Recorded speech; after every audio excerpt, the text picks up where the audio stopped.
This is the sun wheel.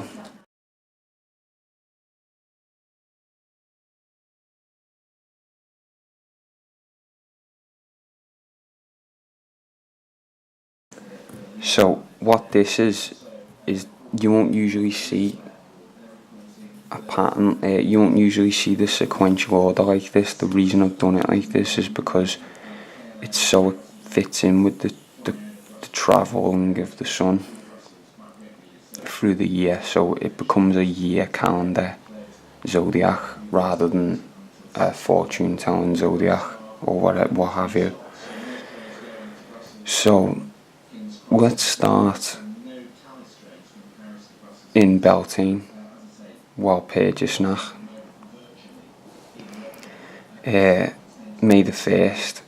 It's halfway through spring, and there's an interesting holiday called May Day, and the kids in like brownies or what have you, like just those like what the English version of like Girl Scouts and Boy Scouts or whatever, and in schools they set up like a maypole, and it's really weird because like everyone dances around the maypole but they don't have any idea of what that maypole symbolizes. It's basically Baal's cock and they're dancing around it and they have no idea what they're even doing. Right, so let's move on to Litha, the summer solstice, June 23rd, going into the Tropic of Cancer. That's why in my previous video why Boaz was Capricorn and Joachim was Cancer. That's because Cancer is the summer solstice and Capricorn is the winter solstice. Two oppositional patterns, darkness and light, strength versus beauty, etc. Right, so the sun is in its absolute highest place in the summer solstice, and it's the highest in the sky. I can't remember what exact degrees it is, but it's the highest degrees it can go in the horizon in that time. And then as we get towards the Leo constellation, when the sun ends up in Leo, this is called Lammas, and it's like it's when it's the hottest day of the year, but it's not the longest day of the year. Summer solstice is the longest day of the year, but this is where the sun has sort of like consolidated the heat and brought up the entire atmosphere. And then let's get into like some astrotheology now and some Jesus story stuff as we get to autumn, which is very auspicious, like the Harvest Festival on September 23rd. Well, here's the thing about that. That's when the sun starts to die out. And if you notice, you've seen this in churches, like the cross with the circle around it, that's the sun on the cross of the zodiac, the 4 seasons. And notice that there's 12 zodiac, 12 disciples. The sun of God is in the middle. He is the light of this world. He ascended into the heaven by 3 degrees. It doesn't say the degrees part, but it should have said that. He is there's so many verses. I could get some of them up actually.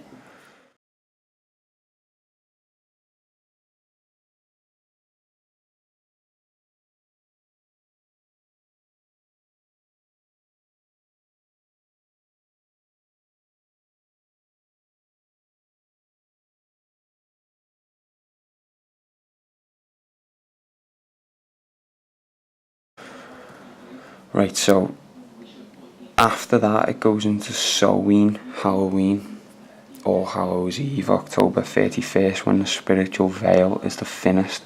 And this is in the constellation of Scorpio. And under Scorpio there is the crux you can't see it in the northern hemisphere, but it's in the southern hemisphere. And the film Zeitgeist actually got a few things wrong. They said the crux was under Sagittarius in Yule, but that's not true. It's actually under Scorpio. So they made a few minor mistakes, but it's still a pretty good film. So check it out if you haven't seen it before. It's very enlightening. Right, so then you've got Yule, winter solstice, Xmas, Christmas. In December the 21st, the sun reaches the lowest point in the sky where in visible sight, for 3 days it seems to stop dead in place, and it looks like it symbolises the death of the sun, and this is in midwinter when all the crops have frozen and everything, so you can see how to the ancients this would easily symbolise death. And then on December 25th it rises again and is reborn. The sun is reborn, so it dies for 3 days, then is resurrected and ascended into heaven, becoming the light of the world. You get the picture. And then Imbolc, February 2nd, Candlemas, not really that important. And then we go to Ostara, the vernal equinox, March 20th. On East Star Sun Day, he was resurrected. And the funny thing about Easter is it always changes the day. That's because after the vernal equinox, then you wait for a full moon, and then it's on the Sunday after that, after the full moon, after the vernal equinox. That's because Osiris impregnates Isis, the moon goddess, and they give birth to the sun.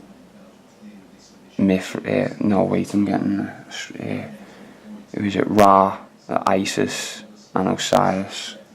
But you go into like loads of different cultures, and there's always the sun god, the moon god, and then the son of God. And it's actually an allegory for consciousness, and it's a long story. And so concludes our Esoteric Chronometry series.